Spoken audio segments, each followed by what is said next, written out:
Welcome everybody to this momentous occasion of Dr. Nilima Sabharwal's very first book launch. I'm Neelam Bhavnani, President of Home of Hope. I'm honored to moderate an esteemed panel of friends and supporters of Nilima and Home of Hope. Welcome to all our attendees and guests who have joined us from around the globe. Please mute yourselves and do add your comments in the chat box.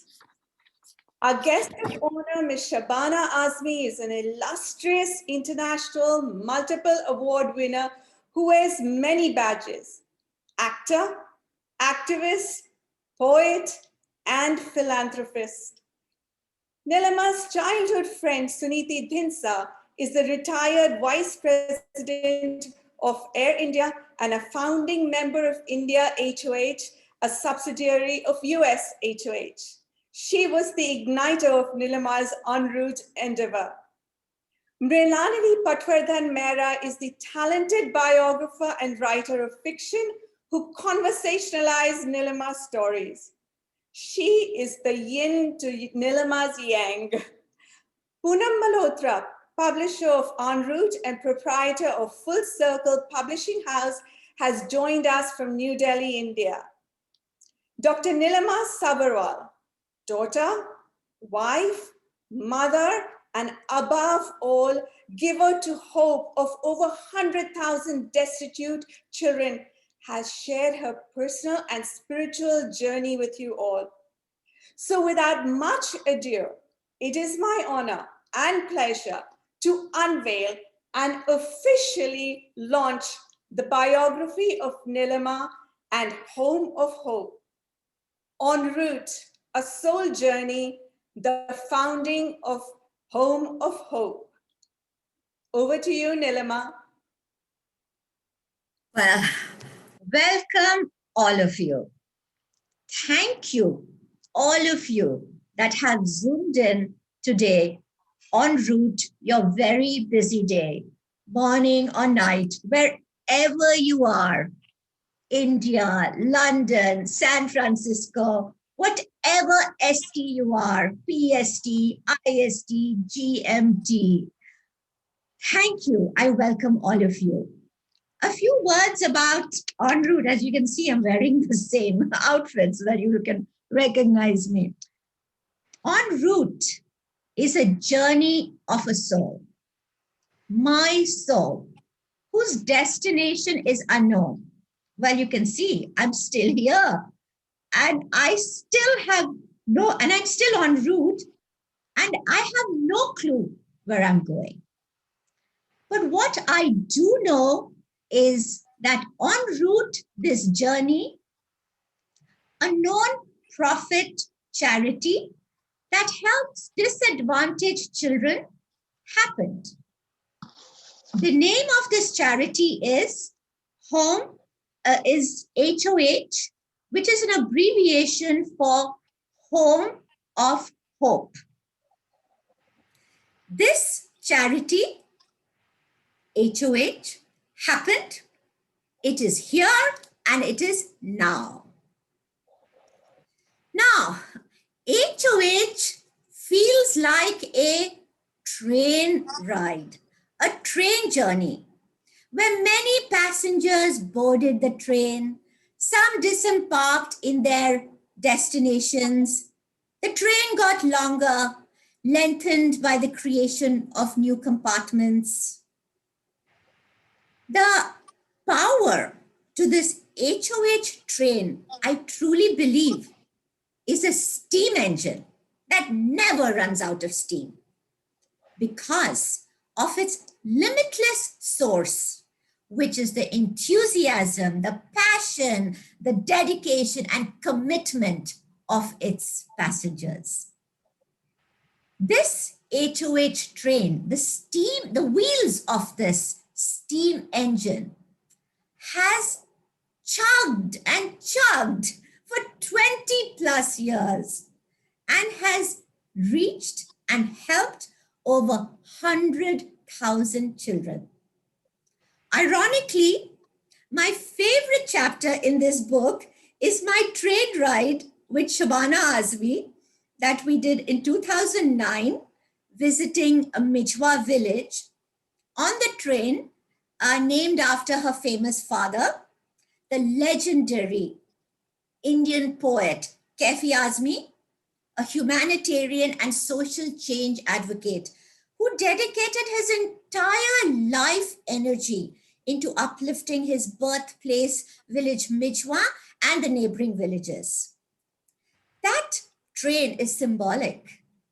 That train called Kefiat, which we were traveling that day, was the culmination of his fierce and relentless humanitarian efforts. Actually, during that train ride, I also got to know and connect and see a very genuine and authentic Shabana Azmi. I got insight into her profound wisdom, which was like very matter of fact wisdom. In fact, it was that profound matter of fact wisdom that gave me insight into my character flaw. I used to judge my dear sweet mother-in-law's lifestyle, minimalistic, meager, kind of Spartan. And I'm so guilty of calling her many names, conjuse, miserly. But after that train ride, a transformation happened inside me. She became my heroine. So that's the chapter that I want to read in this book. It's in part 2, it's page 195, and it's called Mummy Day. So just bear with me. The person who helped me understand my mother-in-law even better was Shabana Azmi. In 2009, Shabana had wanted to go to Mijwa with me. So for the first time in her life, she took the Carefield Express to Mijwa.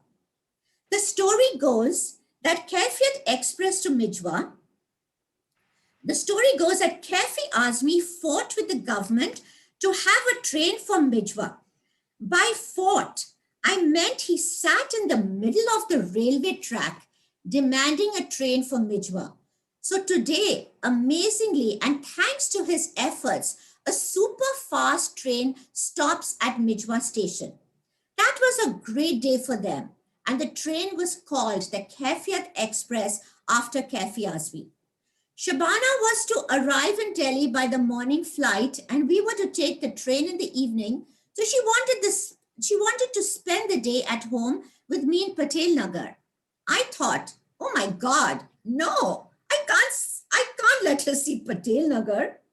Mamiji had recently had the house painted, and as usual, nothing was wasted.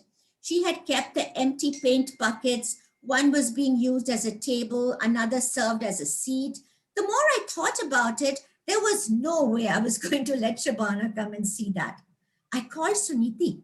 Suniti, is it okay for Shabana and I to come and stay with you till it's time to catch our train? I can't have Shabana sitting on a bucket. Suniti totally understood. Yeah, sure, no problem. We went to Suniti's and it was fine. Later in the train, Shabana and I were chatting. You stay with Suniti in Delhi, she said. No, I stay with my mother-in-law. Oh, so why didn't we go there? Shabana said. I was very embarrassed. I said, why? Because there you have to sit on a bucket, I said. Nilima, I'm so mad at you. Why? I was taken aback. You deprived me of sitting on a bucket? Shabana said. I was confused. Then she told me about the partition syndrome. Your mother-in-law is the queen of cycling. That generation, they are rare. I'm so fascinated by them. Tell me more about her. So I told her everything. The 50-year-old curtain at the window. I told her how old the sewing machine was and how my mother-in-law keeps it and uses it. Shabana loved it. She suddenly said, could I talk to your mother-in-law? So I called Mummy Ji from the train. Hello, Mummy Ji. This is Nilma calling from the train going to Mijwana. Shabana Azmi wants to talk to you. What? She couldn't hear. Shabana Azmi will talk to you. Shabana Azmi? Yeah, Mummy, she's here beside me. Shabana picked up the phone and spoke so lovingly to my mother-in-law. Shabana gave me a completely different perspective on my mother-in-law. This is a rare breed now because they are becoming extinct. Shabana wanted to study personalities like that. She wanted to develop an understanding to be able to play the role of someone like that. She was fascinated by the persona. She told me she would visit Mummy Ji in Patel Nagar. She asked me to video everything in the house, including the way Mummy Ji relates to all the objects. So I went back and told my mother-in-law that what a fan Shabana was of her style. I videoed everything, the ancient bathroom, the old bartans, those stainless steel cooking pots they still cooked in. Every bartan had a story. This is 50 years old. This was given by Maji. This katori, small little bowl, was given to me by Maji's mother. Everything had a story attached to it. Mummy J was 87 years old, and Shabana kept wanting to meet her. Finally, the day happened, and Shabana decided to make a detour on her way to the airport to meet my mother in law. Normally, she was busy between flights that she never managed, and she could never manage it. But that day she did. I was at the Koshish project at that time. By the way, every year I visit India. I visit India and travel to all our projects in India. And I start with Delhi and stay in Patel Nagar. So Koshish was the first project that I was visiting. So then I get a call from Shabana Azmi. Nilma, please give me directions to Patel Nagar to see your mother-in-law. I was like stunned. Abandoning what I was doing, I gave her directions. My earnestness didn't help. She was lost and angry too. She started yelling, "Hey, I'm lost. Where am I?" I was suddenly worried and I wouldn't be able to help her find the house. Patel Nagar is a tricky neighborhood to find one's way around. I struggled to help, and she finally found the way there. She went there. She hugged my mother in law. I have a beautiful picture of her with my mother in law taken in that visit, and I treasure that.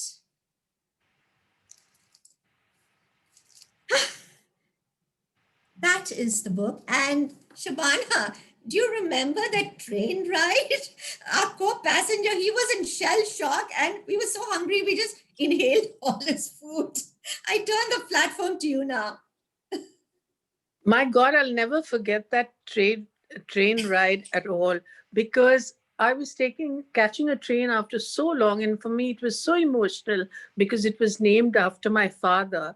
But given the glutton that I am, the minute I reached the compartment and I smelled home cooked puri and bhaji, and the poor man just by mistake said, "Would you like something?" And Nilima and I just jumped on him, ate up his entire food, and then remember he rang up somebody from his Yes, home. called up his wife and she Why? was And like, said, "Chavana Azmi is eating your food." I said, "Thank God, at least he's not complaining." But what a wonderful ride it was, and it brought back so many memories. There is in traveling by train.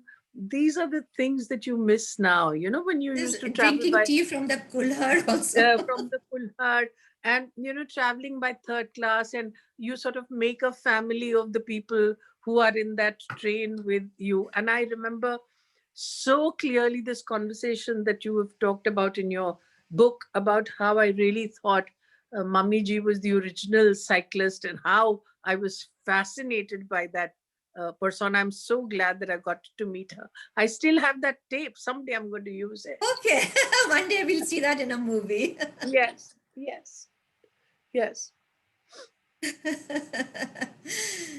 Very nice. Thank you so much, Shabana. Shabana, can you tell our audience a little more about Home of Hope's involvement during the initial times in Mijma village, when we initiated the chicken curry workshop with the girls and how we gave them the stipend. It's so refreshing, and, to go back to that time. It was just a chance meeting that I had when I was in the Bay Area, and there was something about Nilima. She sparkles. Everybody knows that Nilima sparkles, and we got talking, and I told her about this little village, Mijwa, in which my father was born, and he'd set up a small NGO over there. And she was fascinated by it, and she said that I'd like to help in whatever way I can. And I said, okay. I couldn't believe she actually took the ride, came to Mijwa, met all the people, saw how much in need we were. And then, so we said, it's not going to be possible to ensure. At that time, Mijwa was working with an organization called Seva, and they would be given some contractual work to do. But because there was no place where they could sit and actually learn, a lot of the clothes used to get returned because they were not up to the mark. So we needed a center from where a person could supervise their work. Then we needed girls to come to the center. Now you have to remember that in rural India, it's not easy to ask women and girls to come to a center for a specific number of hours because they are the ones who are doing all the housework. So from 4 o'clock in the morning, when the woman of the house gets up, cleans, lights the stove, cooks the food, then her younger daughter makes the bed, then she goes out into the farm, then she comes back, then she does the washing and cleaning. It is a 24-hour cycle that the woman of the village does. How are we going to get them to the center for 3 hours? And then Nilima said, all right, let's give them a stipend. I think it was 150 rupees or Yes. 275 That changed rupees. them completely. Yeah. And in fact, I was reluctant. I remember I said, no, no, no, I don't think money should come into it. And she said, no, but how do you think they're going to make this sacrifice, take time away for their homes? And Mother-in-law used to babysit after that. and then they used to then they started coming in. Today, of course, Mijwa is a success story, and Manish Malhotra has brought it to fruition. And all the girls in Mijwa and surround, we've got like 400 girls at the moment, and 10 different centers, all of UP. Now the work that is being done by these girls has reached, because of Manish Malhotra, it has reached the threshold of the Bombay film industry and also the international fashion houses. And so the girls are now earning anything between 10 to 20,000 rupees a month. But what is important is in that process, we also opened bank accounts for all these girls. And we said, you will control how your money is spent, which is rare because in India, even if you earn the money, either your husband or your mother-in-law decides how it is to be spent. That, what it has done effectively, has changed the status quo of the family relations, and girls who were being looked upon as liabilities are now being looked upon as assets. And the credit to that goes to that little effort that was started by Nilima. 2005, HOH Yes, and our team, and special thanks to Nalini who really fought for that stipend. We had, yes, yeah, great. Yes, I remember I was at that board meeting, and actually it was Anil Lal who said, if we give them that stipend, they will, But have a it worked different bank wonders, yeah. account and, be empowered with that money and respected also with their that's family right. that they earn. Plus, it gave them an outlet, I guess, to get out and Yes, socialize a little bit. And even the construction of the simple bathroom, they were going out in the village and they were getting bitten by snakes. I mean, this is yes. just simple things that made such an impact. It's There was lovely. also another story about a girl who was a paraplegic, and her mother created this three-wheeler thing, and she would actually stroll her to the center just so that she could also learn and be independent. So amazing stories coming out of Mijwa village, and all that we could do, all HOH continues to do to empower children and youth all over India.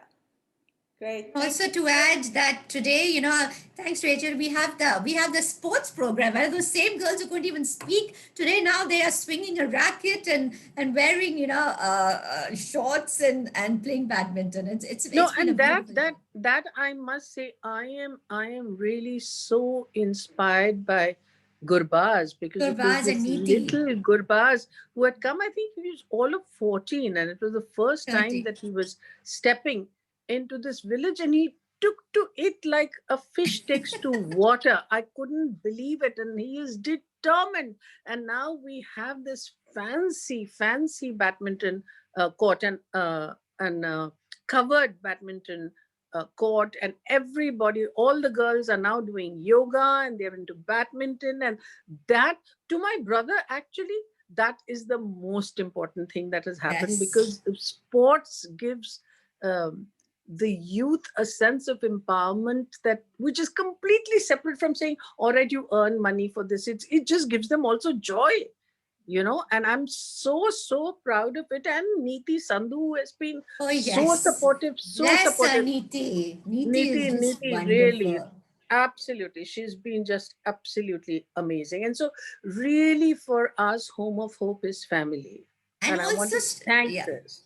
And Shabana, you also very good idea about the cultural program drama. That was such a great idea from you, and thanks to Ashwini Bhave for funding it.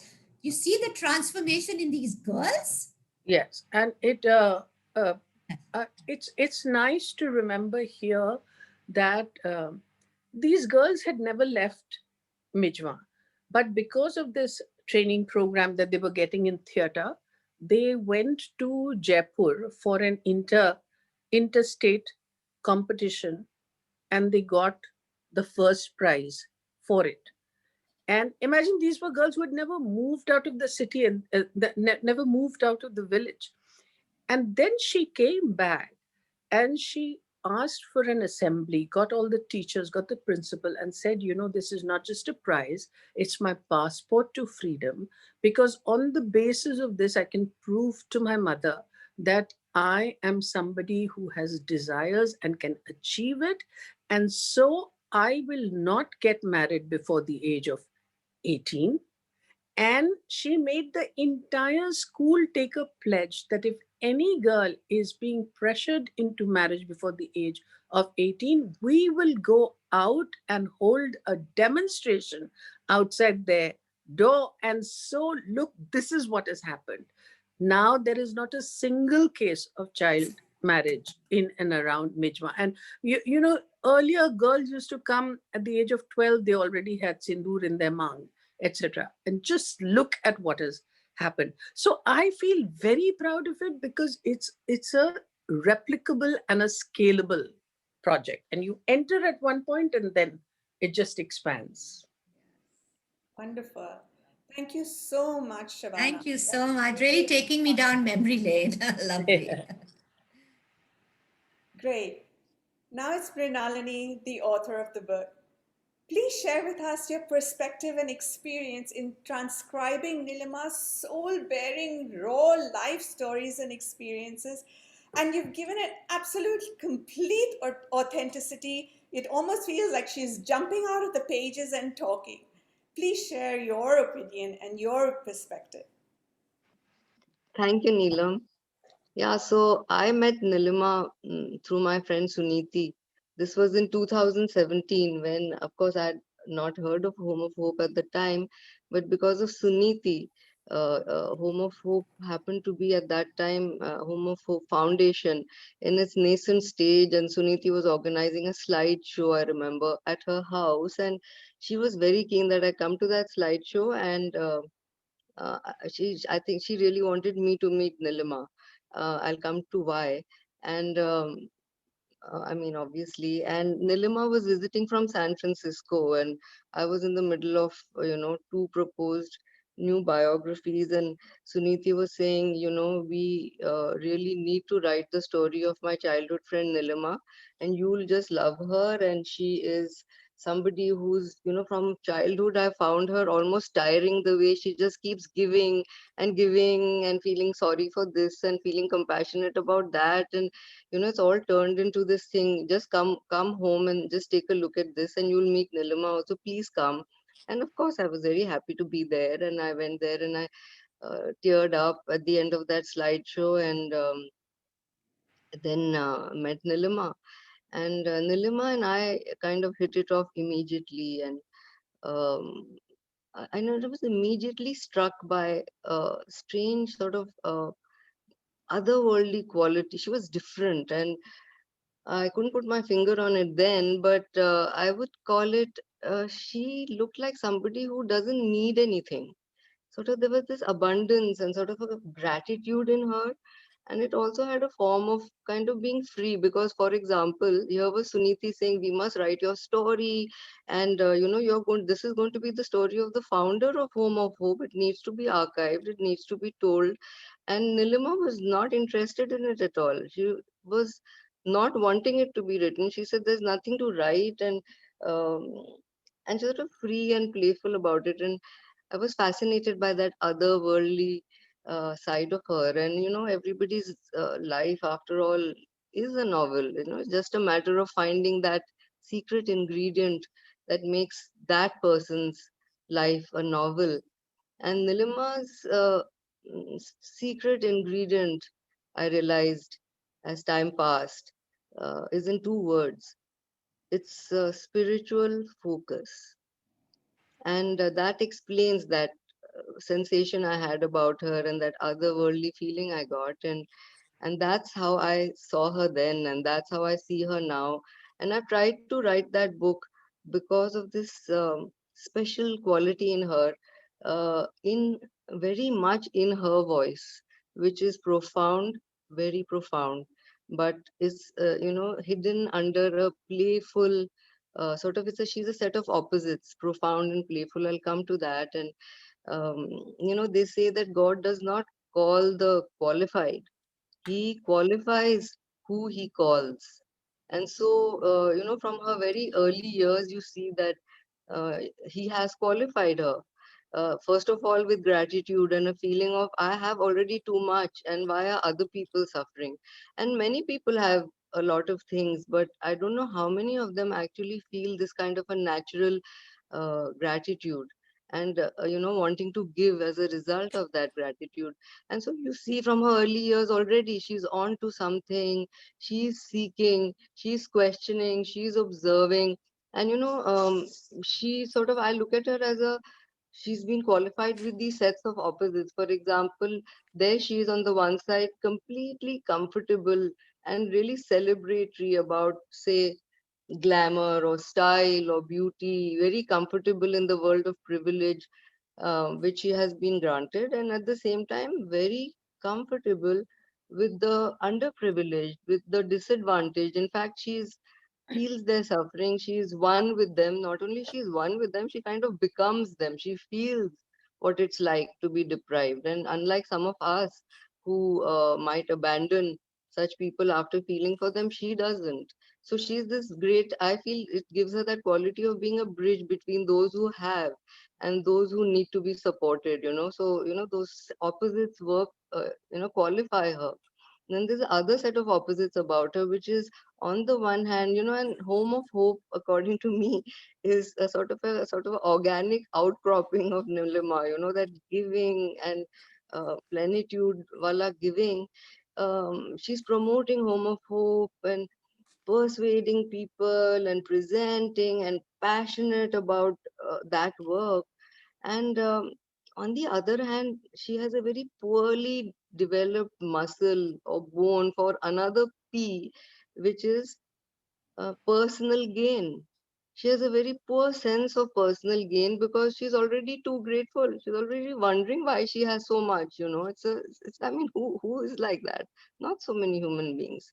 And so that has sort of created these two opposites, a sort of a purity of purpose for this Home of Hope in my eyes, and a sort of a clarity of purpose. Why I am doing this and for whom am I doing it? And Also, thirdly, the most important, who is directing it? She's somebody who seems to be under a certain direction, from up above. And I'll just end with, she lives a 48-hour day. I remember her telling me, so I asked her, what wish do you have if you ever have one in your plenitude? And she said, yeah, I'd love to have a 48-hour day. But anyway, she lives a 48-hour day in any case and loves every part of it and is passionate and participatory about every part of it. But on the other hand, she seems to be completely disinterested and not attached to life, to her own life. And in fact, she is been, in the book, if somebody reads it, is brutally open and very candid about not other people's issues, but her own vulnerabilities. She's exposed them almost like she's showcasing that despite being human, what is possible when one is directed. So for me, she is like a divine channel. Things are happening. Divine intention is happening through her, like a whirling dervish. With one hand, she's receiving instructions and gratitude and stuff like that, and the other, she's giving it all over wherever she can reach. So yeah, thank you. These were some thoughts on Nilima. Thank you, Mrinalini. That was so articulate, so beautifully put, and you've actually caught her spiritual essence and mentioned it here. Thank you so much. Now over to you, Suditi. Please say a few more glorious words about Nilima. Thank you, Neelam. Home of Hope started for me when Neelima started her journey founding it. I've known Neelima all my life, and even though we were in different geographical locations while growing up, we never lost touch. So, over the years, I saw how she kept breathing, living, doing seva for those in need. She kept working for people in ways that at that time fascinated me and also tired me out because she was always so fired up with the passion of her HOH work that she talked about little else. It became her life's passion and her mission. I was always in a state of wonder that this person keeps doing stuff and is always on a roll to help people. I literally watched her dream grow and expand. I mean, she was a doctor, but for her, medicine seemed incidental. Social work was in her DNA, and it's what made her tick. At times, I too would join Neelima when she was visiting Delhi on her HOH yatra, and I, went with her to some projects. Then came the idea of starting an Indian offshoot of HOH Inc. And here I give full credit to my colleague Samina Bhatia, who took great pains to get a group of us together and start HOHF in 2016. At HOHF, we draw our inspiration from Neelima and Home of Hope Inc., and we work in collaboration with them and also with Dr. Kiran Modi's Udayan Care with their skill centers undertaking projects across India. Somewhere on this journey, I realized that Neelima's selfless service to humanity is a story that needs to be told to inspire and ignite this passion in other people, just the way it happened to me. I told Neelima that your story has to be written for posterity. She was totally not for this idea of mine and she kept brushing me off. And I kept telling her that it's the story of your life and the story of Home of Hope. So if nothing else, it needs to be an archive. It needs to be on record. Who's going to remember this later? So Neelima's story started with her incredible compassion. And I could also see that she has a great wisdom, a practical sort of wisdom about how to translate this compassion into action. So this is how the seed of the idea of the book was sown. So a dear friend of mine, Mrinalini, an author, had just written a couple of biographies, and I approached her for writing Neelima's story. I invited Mrinalini. Mrinalini has already told you about that, how I invited her to attend the HOH meeting and to watch the presentation. And somewhere I felt Mrinalini was getting convinced to write Neelima's story. So I kept at it. I kept at it at Neelima, you've got to get your story written. Mrinalini, you've got to write her book first before you do anything else. And so anyway, finally my badgering did work and both of them connected. And today we have a book and we have Home of Hope Foundation India. Who could have ever imagined this direction? So the book was written and the next step was the publishing. And as the universe is with you when things are meant to happen, I approached my other very dear friend, Poonam Malhotra, who has a successful publishing house, Full Circle Publishing. And hey presto, the book happened. Poonam has now created this beautiful book, which we are holding in our hands today. I'm so grateful to be part of Nilima's journey and for the opportunity to have become part of the Home of Hope movement. And a big thank you, Nilima, for finally agreeing to tell your story, and to Mrinalini and Poonam for making this book happen. Thanks, everybody. Thank you. Thank you, Niti. That was very, very nice.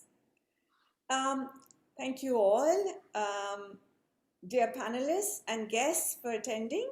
Now we're going to have Nilima and Shabanaji answer a few questions posed by our guests. The first question is from Dr. Kiran Modi, founder of Udyan Care, someone I admire and work with very, very closely. Her question is, your belief in HP is so inspiring and builds faith in the higher power, higher purpose in everyone that crosses your path. For me too, this is my life mantra. My question is, when did you get this innate sense of HP woven into your life scheme? Was there a particular instance? Would love to know the seed from where it sprouted. Hey, very nice, very profound question.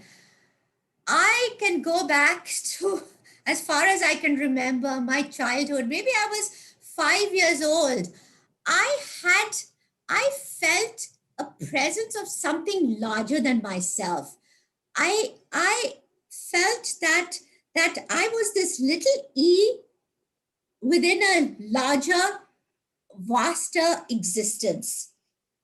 And call this energy God or whatever. So I conveniently harnessed this energy and called it my good friend, a higher power, or I call it now my good friend HP, higher power. So this energy became a source of comfort for me throughout my early my childhood and my early adult years. And then HOH came along, and of course, I had no plans. I had no idea I was going to do HOH. And so HP has become my coping method. Good, bad, and ugly, I just give it to HOH. I don't want to identify with anything. Even compliments, praise, recognition, they're a burden. It's weight. So I just give it all to HP. I don't carry any weight. Maybe that's why I feel so light. I'm like a puppet with the strings. Somebody's just, I'm a puppet. So yeah, it came, I feel blessed since the age of 5, and it's HP is my best friend, my good friend HP. Very, very convenient. Do you have also an inspirational source that you draw your strengths and your inspiration and creativity from? Answer to me? No. No, Shabanaji. Oh, okay. Sorry, what did you say? I said, do you also have a divine source or someone that you draw your inspiration and creativity from? Besides your father, who's so, illustrious and well known and so creative, but do you also have something that you connect with, like Dilima connects and with HP? No, I don't have any higher power at all. But because I was born to parents who believed that art should be used as an instrument for social change, that is something which is the raison d'etre of my being. And particularly when I realized that uh, I had it in me to be able to transform lives if I used it in the correct way. You get driven by that. And I'll tell you a very interesting incident about how it really happened. I was working in a film called Earth. That was many years ago. And it was about a very simple story about about a wife who is deserted by her husband for another woman. She's completely devastated, and then she starts putting herself together. Meanwhile, the husband comes back and says, I made a mistake, take me back. So I said, but would you have taken me back had I created the same mistake? And he's honest enough to say no. So she turns her back on him. Okay. Now, everybody at that time said, this is a very good film, but you have to change the end because it's unthinkable that an Indian man, after he's being apologized, that he would take his wife's rejection of him after he's apologized. Anyway, we dug our heels in and said, no, this is what we'll do.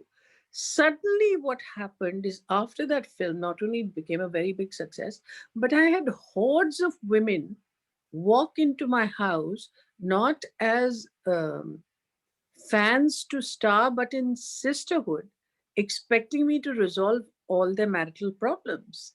And I was very frightened. I was very young at that time and I didn't know what to do with it. But that's when I realized that so often uh, the audiences confuse you with the character that you play. And because of that, you have the power and the strength to work constructively to better the lives of people that you are playing. Because I start having a connection with the person I play. You know, at some point I have to inhabit her world and I have to inhabit her agony or her strength or her success. And that's from where I get my strength to be connected. I feel an artist's resource base must be life itself. Beautiful. Wonderful, wonderful. Thank you so much for sharing that. The next question is also is to you. It is from Ashwini Bhave, a well-known actress and producer. Her question is, Nilima has been associated with you and Mijwa for many years now. What qualities do you find that are unique to Nilima? Please share a kissa of one of your interactions with Nilima. Well, I'll have to give up. I will have to divulge some secrets. Okay. And one of the secrets is I call her PD. Would you like to say, Nilima, why I call you PD? Pagal dost. You never thought I would reach Mijwa in 2005 and I did. Uske baad she said, you are pagal. But matlab bilkul pagal those, like Mrinalini says, she wants more than 48 hours a day. She is a person who is driven. And what I like very, very much about Nilima, that she is able to take things that go wrong in her stride and never, ever, ever be weighed down by that. In fact, in a sense, the minute she sees a challenge, she wants to rise above it. And that is very inspiring for people who are around us. There have been so many situations when I've got really frustrated and really upset, and she's been like this calming Buddha saying, it'll happen. And really, it does happen. I have never seen a person as committed as Nilima is. And I mean, I really don't know why her husband Umesh tolerates her. I mean, I really would not like to be married to a woman who's married to a homophobe. I have to give him credit, poor guy. Really. I can tell you by great measure, Umesh also tolerates Nilima and homophobe. He's now become such a believer and big He's donor my of rock. He's my rock. yeah, and he's also joining Nilima in her yatras. So kudos to Umesh and thank you. He's actually very helpful to all of us and all our donors and extended homophobe family. So we won't be able to do without him either. Great. This concludes the very successful book launch with our esteemed and honorable panelists and Well, I various attendees that have joined in from all over the world globally. We are very grateful for all the questions that you put in. This book, the book is available from Amazon.in. A link has been put in the chat box. please go there. All proceeds will go to charity. So please go ahead and buy the book and promote it. After all, books are like art. They're meant to be experienced and interpreted by the reader and brought to life by their experiences, just as Nilima has written here. And cheers to a sequel, probably. Nilima, please. And in closing, I want to thank all the passengers of this HOH train, the former board members, the volunteers, the committee members, and my current board, the volunteers are my current committee members, and of course my board. Yeah, I call it the A plus plus plus team. I love you all, and the Enroute team, the Enroute team that created this book. Everything happened so serendipitously. It was definitely the work of my good friend HP. Like there was a divine order the way it happened, and Suniti and everybody explained it. And thank you all, Shabana, all of you, for being my spiritual masters in this spiritual journey called HOH. And let me also clarify another thing. This book is not, I truly believe this book is not promoting me. It's promoting HP. Reading this book will give you insight in the workings of HP that translated into the formation and creation of HOH. Today, HOH has gone beyond an organization. It's a movement whose core philosophy is love, compassion, and service. So after reading this book, hopefully you can join our HOH movement or create your own movement with the currency of love, compassion, and service. Thank you very much, all of you. Thank you. Thank you for Thank you. Thank you. Forward to your support. Thank you. Thank you.